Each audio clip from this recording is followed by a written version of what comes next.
Colonel Lachica handa umanong humarap sa paglilitis kung ipatatawag ng impeachment court. Ang detalye ibibigay sa atin ni RH7 Henry Uri. Henry.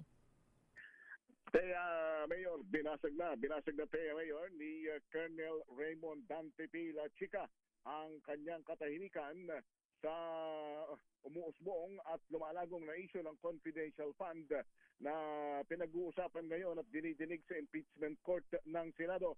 Sa isang statement na ipinadala sa DCRH ni Colonel Lachica, sinabi nito na I have never refused to appear or testify.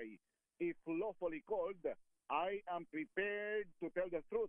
Pero ang kanyang kahilingan lamang, Thea and Deo, subject to applicable laws and security restrictions. Ito ang mensahe at naisiparating ni Colonel Dante Lachica sa prosecution at maging sa impeachment court or sa defense kung kinakailangan siyang ipatawag aniya.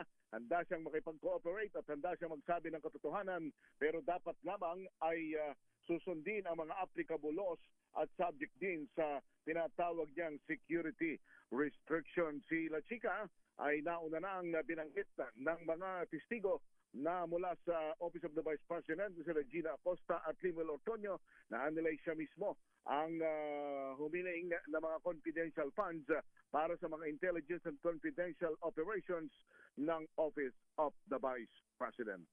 Ako si Henry Uri para sa DZRH, una sa Pilipinas, una sa Pilipino.